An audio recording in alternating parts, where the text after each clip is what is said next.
In the Bhagavad Gita, in the Chatushloki, the 9th verse of the 10th chapter, famous shloka, he basically makes the same point to Arjuna. Machita madgata prana bodhayanta parashparam kathayantas chamam nityam tusyanti cha ramanti cha.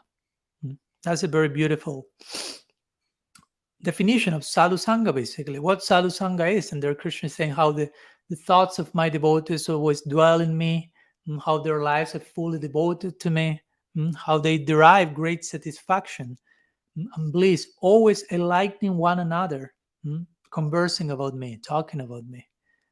So that's the definition that Krishna is sharing, how both of these bhaktas are nourishing each other in deep conversation, in holy dialogue.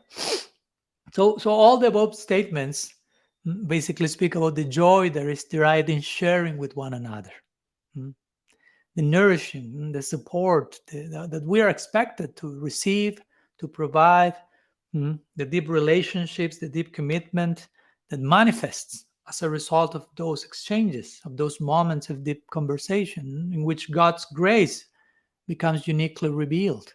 If you want an epiphany of God's grace and presence, try to open your heart as much as you can in sacred conversation with like-minded spirits. That's why sadhu sangha is so crucial and so emphasized over and over again. It's not a mere formality. It's not a mere getting to external togetherness in quantity, but it's about sharing from a very specific place of quality, which will give a very particular epiphany as a result. So this sacred conversation, sometimes I like to call it collective introspection. Collective because we are more than one, but we are willing to be introspective. Collective another word that I like to invoke in Sanskrit term for collective introspection will be the term Sankirtan. Yes, Sankirtan means collective introspection. And in this connection, it is in this connection that we say on a daily basis, Param Vijayate Sri Krishna Sankirtanam.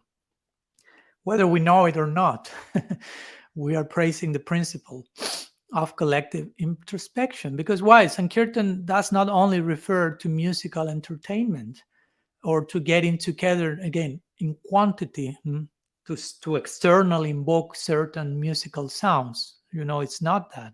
It has all to do with internal disposition, with internal willingness of how do we choose to participate in Sankirtan, from which place inside of us we are belonging to Sankirtan, we are entering into that fire.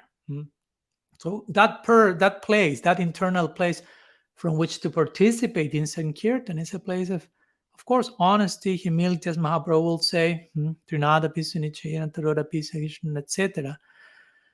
But also we can define all these things as introspection. First personal introspection, then collective introspection, and that's what we call Sankirtan. So this Free Radical podcast basically is it's an invitation, an open invitation for that. It's an open invitation for both individual introspection and collective introspection in getting together. And therefore, in other words, the idea of this podcast is that this podcast will be another form of Sankirtan, which is all about introspection again.